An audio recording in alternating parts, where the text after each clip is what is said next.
చెప్పండి. అందరికీ నమస్కారం అండి. ఈరోజు జిఎస్ఎల్వి మార్క్ 3 ప్రాజెక్ట్ కింద LVM-3 launch vehicle mark 3 M5 అంటే LVM-3 పరంపరలో 5వ రాకెట్ అంటారు M5 అంటే.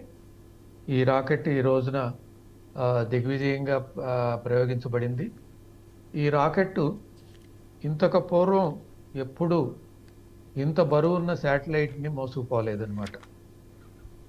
దీని కెపాసిటీ 4 టన్నుల దాకా ఉంటుంది.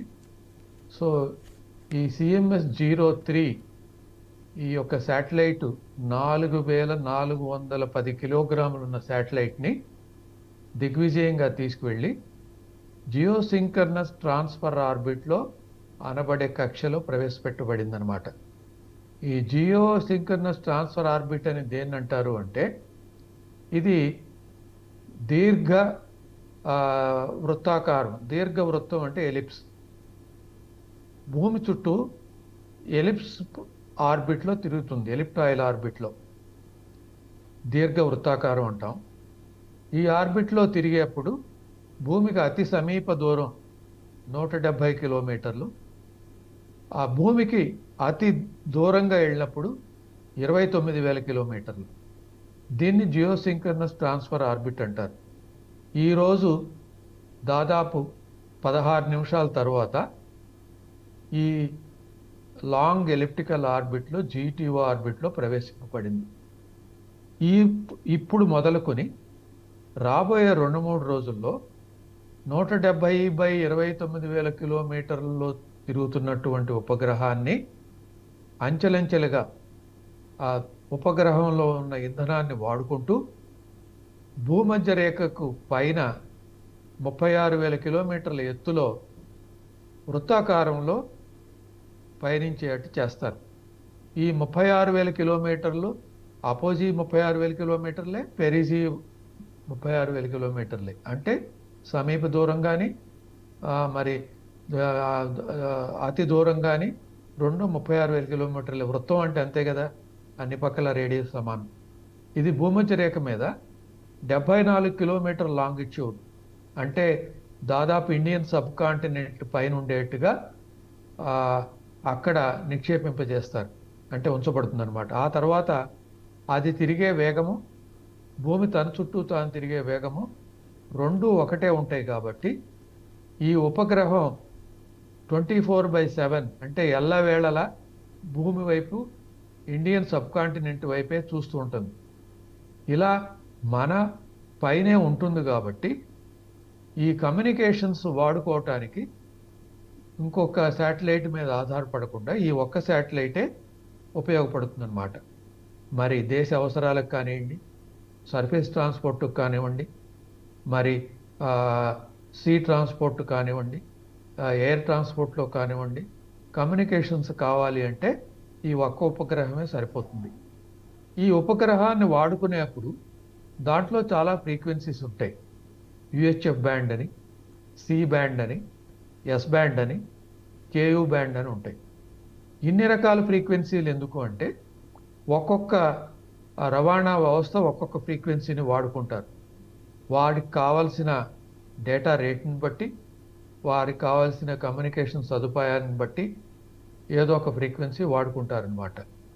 ఎవరు C బ్యాండ్ వాడాలి, ఎవరు S బ్యాండ్ వాడాలి, ఎవరు KU బ్యాండ్ వాడాలి, ఎవరు UHF బ్యాండ్ వాడాలి అనేది ఇప్పటికే యూజర్స్ మధ్య మీటింగ్స్ పెట్టుకుని ఒక డాక్యుమెంట్ తయారు చేసుకుని సిద్ధమై ఉన్నారనమాట.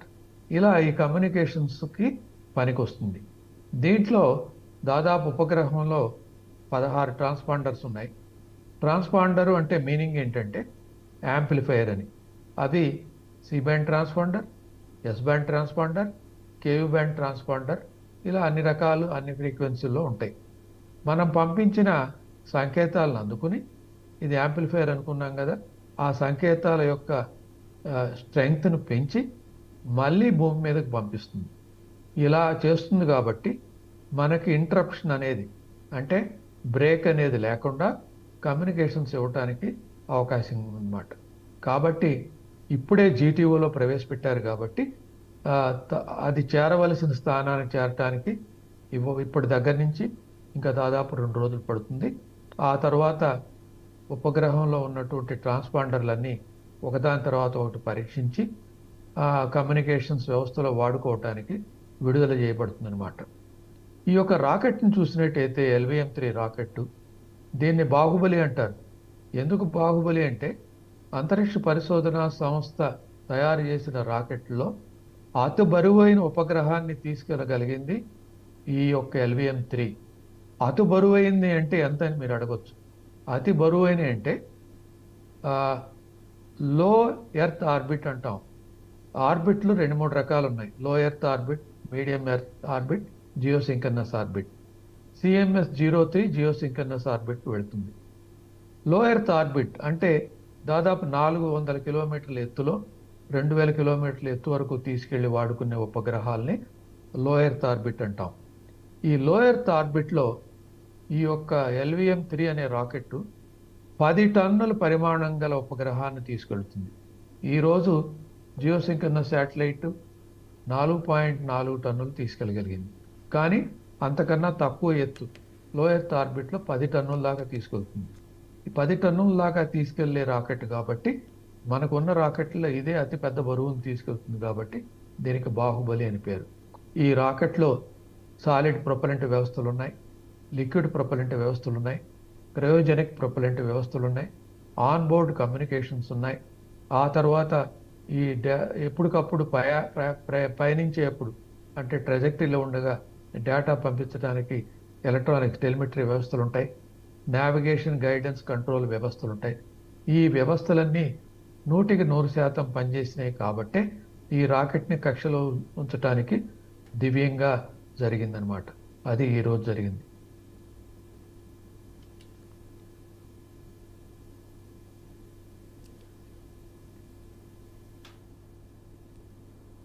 రైట్ సార్, ఇప్పుడు మనం ముఖ్యంగా చూసుకున్నట్లయితే ఈ పూర్తి స్వదేశ్ అయితే దీని పరంగా మనం చూసుకున్నట్లయితే 10 ఏళ్ల పాటు అయితే ఇది SVM-3 అయితే ఇంటర్నెట్ సేవలు అయితే అందించనుంది కదా సార్, ఇప్పుడు దీనిపై ఏం చెప్తారు మరి? ఇది 10 ఏళ్లకు పైగా సేవలు అందిస్తుంది. ఇంటర్నెట్ ఇండైరెక్ట్గా వస్తుంది, కమ్యూనికేషన్స్ వ్యవస్థ అని చెప్పొచ్చు. మనం అనుకున్నట్టుగా UHF C band, S band, తర్వాత KU బ్యాండ్. ఈ కమ్యూనికేషన్స్ ఏమంటే ఆడియో కాల్స్ కానీ, వీడియో కానీ, డేటా కానీ, ఇంకా ఏదైనా ఫైల్స్ కూడా డేటా కిందకు వస్తున్నాయి. మనం ఒక చోట నుంచి ఒక చోటకు పంపించాలి అంటే క్షణాల్లో శాటిలైట్కి పంపిస్తే, ఇప్పుడు మీరు కన్యాకుమారి దగ్గర ఏదన్నా స్టేషన్ నుండి డేటా పంపిస్తే ఢిల్లీలో ఉన్నవాళ్ళు అందుకోవాలంటే దాదాపు 2 సెకండ్ల లోపే ఎంత పరిమాణంలో ఉన్న డేటా పంపించినా కూడా దాదాపు 1 Mbps అయినా 2 Mbps డేటా పరిమాణం అయినా కూడా క్షణాల్లో అందించగలుగుతుంది. కాబట్టి ఒక చోట నుంచి ఒక చోట డేటా కమ్యూనికేషన్స్కి ఇది ఉపయోగపడుతుంది.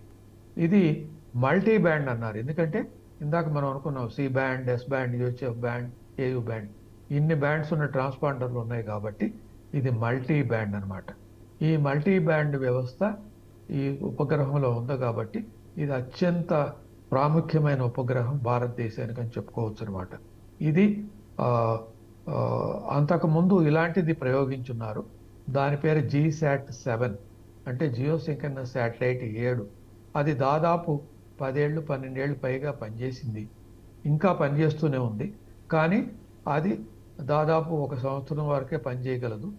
ఎప్పుడైతే ఉపగ్రహంలో శాటిలైట్లో ఇంధనం అయిపోతుందో అప్పుడు ఆ వ్యవస్థ శాటిలైటు మన కమ్యూనికేషన్స్కు పనికిరాదనమాట. ఎందుకంటే ఆ యాంటెనాలన్నీ భూమి వైపు చూడకపోతే మన కమ్యూనికేషన్స్ అందవు.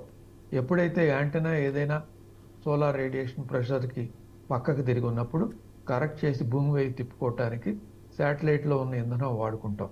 ఆ శాటిలైట్లో ఇంధనం అయిపోతే శాటిలైట్ లైఫ్ అయిపోయినట్టే. ఇప్పుడు CMS-03 ఈ స్థిర కక్ష 36,000 కిలోమీటర్ల ఎత్తులో 74 డిగ్రీ లాంగిట్యూడ్ దగ్గర పెట్టినప్పుడు దాంట్లో ఉన్న ఇంధనం ఎన్ని సంవత్సరాలు పనిచేస్తే అన్ని సంవత్సరాలు దీనికి లైఫ్ ఉన్నట్టు లెక్క. 10 సంవత్సరాలు ఎటువంటి ఇబ్బంది లేకుండా పనిచేస్తుంది. ఆ పైన వచ్చే లైఫ్ దేశానికి అదనపు బోనస్ అనుకోవచ్చు అనమాట. ఇట్లా పనిచేస్తాయి కాబట్టి ఇది ఒక మైలురాయి దేశంలో కమ్యూనికేషన్స్ ప్రగతిలో. ఎస్ సార్, మనం ముఖ్యంగా చూసుకున్నట్లయితే ఇటు ఈ రాకెట్ అయితే 3 దశలుగా పనిచేస్తుంది అని అయితే మనకు సమాచారం ఉంది కదా, అంటే ఏ దశలో పనిచేస్తుందని చెప్పవచ్చు?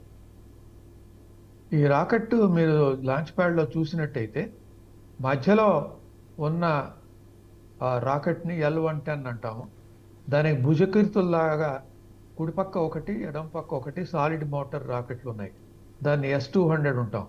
కుడిపక్క ఒకటి ఎడం పక్కటి ఉంది కాబట్టి S-200 ఒక పక్క ఉంటే ఇంకొక S-200 రెండో పక్క ఉన్నాయి.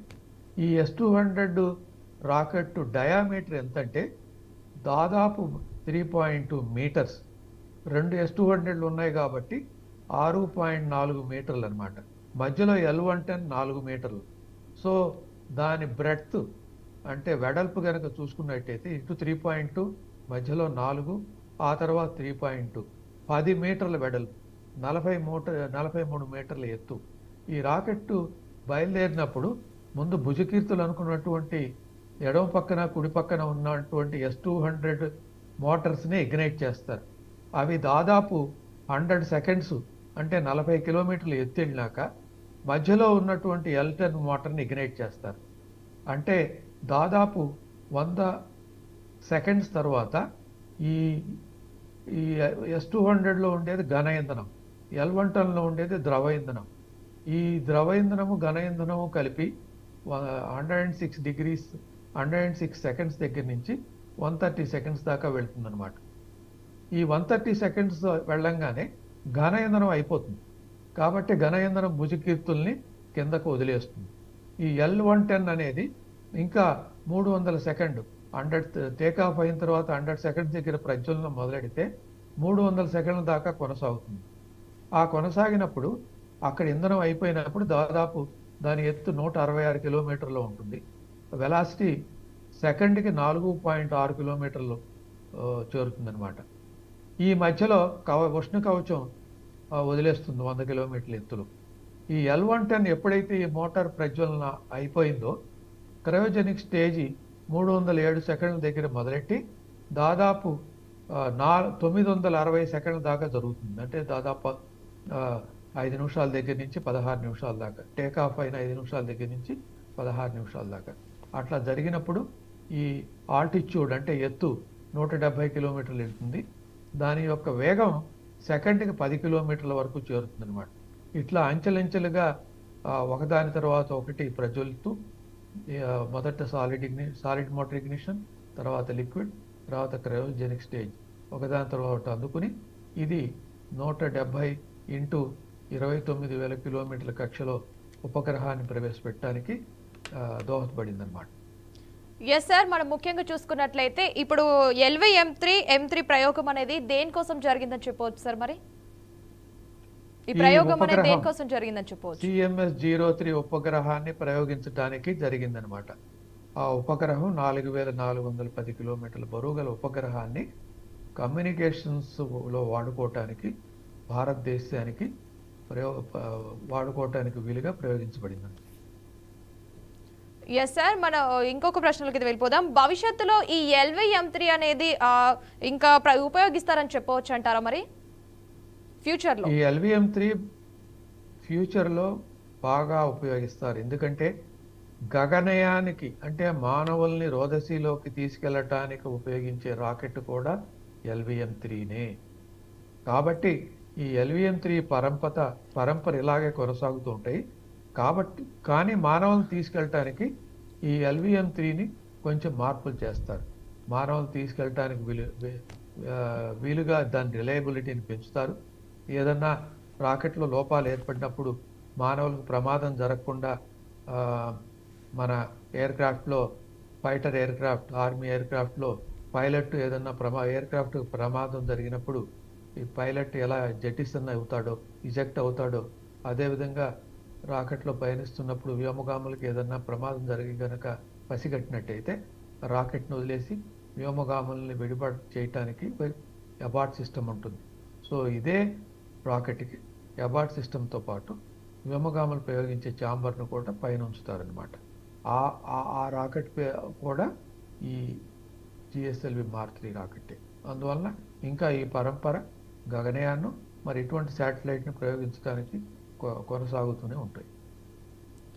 ఎస్ సార్, ఈ నేపథ్యంలో మనం చూసుకున్నట్లయితే ఇటు LVM-3 మిషన్ అనేది ఎప్పుడు జరిగిందని చెప్పవచ్చు. అదే విధంగా మనం చూసుకున్నట్లయితే ఈ మిషన్ మార్చి 2023లో విజయవంతంగా ప్రయోగించబడిందని అయితే మనకు సమాచారం ఉంది సార్. ఇంకా దీనిపై మన పూర్తి వివరాలు వచ్చే అవకాశం ఉందంటారా? మీరు గనక LVM-3 M5 అన్నాం, ఇది అంటే M5 ఈ వరుసలో అంతకుముందు 4 జరిగినాయి అన్నమాట. ఒకటి 2017లో GSAT 19 ప్రయోగించబడింది, M1 అన్నారు. M2 2022లో 36 శాటిలైట్లు, దాదాపు 32 శాటిలైట్లునే OneWeb ఒక గ్రూప్ ఆఫ్ శాటిలైట్ని ప్రయోగించారు. కరెక్ట్ డేట్ కావాలంటే October 23, 2022 OneWeb జనరేషన్ 1 లాంచ్ చేయబడింది. ఆ తర్వాత M3తో LVM-3 M3 March 26, 2023లో OneWeb 3 generation 2 ఇంకొక 32 శాటిలైట్ లాంచ్ చేయబడింది. ఆ తర్వాత అత్యంత ప్రతిష్టాత్మకమైనది, భారతదేశం గర్వింపదగినటువంటి చంద్రయాన్ 3 జూలై 14, 2023 LVM-3 M4తో ప్రయోగించబడింది.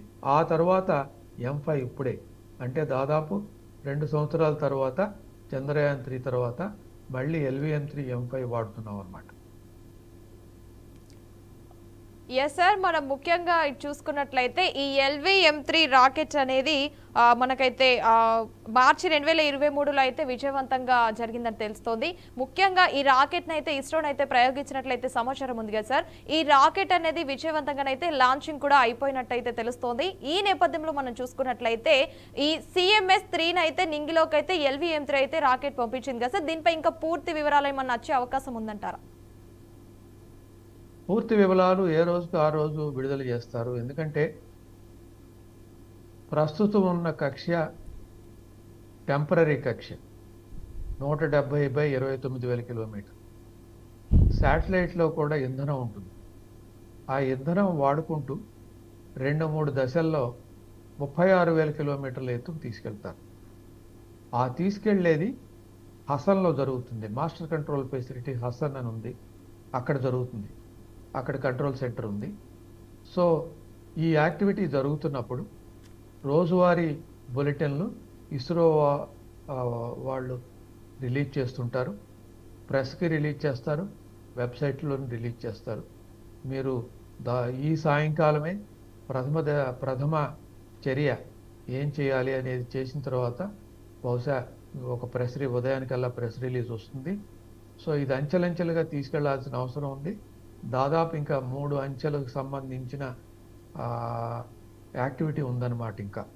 సో అది మీకు ప్రెస్లో తెలియజేస్తుంటారు జరిగిన వెంటనే. ఎస్ సార్, ఈ ఇస్రో ప్రవేశపెట్టిన ఉపగ్రహాల్లో అయితే ఇది అతిపెద్ద CMS-3 అయితే ఉపగ్రహం అయితే చెప్పారు కదా, ఇంకేం చెప్తారు మరి దీని మీద?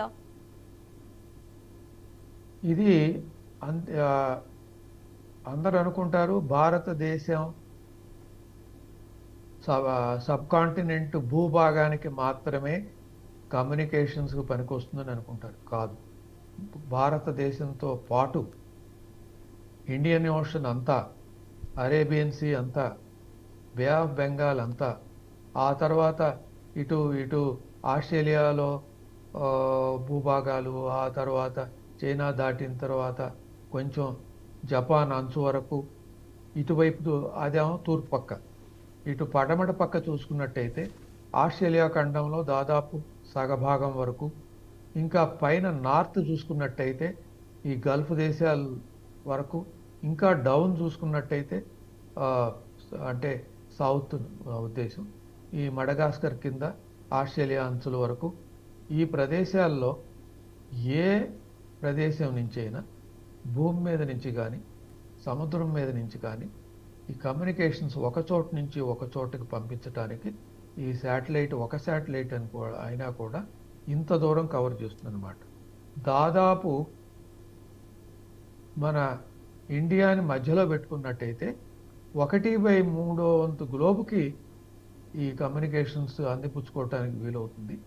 ఈ అందిపుచ్చుకున్నది కూడా భారతీయులకు సంబంధించిన ఎక్విప్మెంట్ ఉన్న వాళ్ళే చేయగలరు, మిగతా వాళ్ళు చేయగలరు. కాబట్టి భారతదేశానికి సంబంధించిన నౌకలు కానివ్వండి, మరి ఎయిర్ క్రాఫ్ట్స్ కానివ్వండి, ఇంకా సర్ఫేస్ ట్రాన్స్పోర్ట్ వాళ్ళు కానివ్వండి, మన కమ్యూనికేషన్స్ వ్యవస్థకు సంబంధించిన ఎలక్ట్రానిక్స్ వాడుకుంటూ ఈ కమ్యూనికేషన్స్ ఒక చోట నుంచి ఇంకో చోటకు పంపించడానికి వీలవుతుంది. ఇంకా ఎవరన్నా వాడాలి అంటే ఈ భారతదేశపు అనుమతిని తీసుకుని వాడుకోవాల్సిన అవసరం ఉంటుందన్నమాట.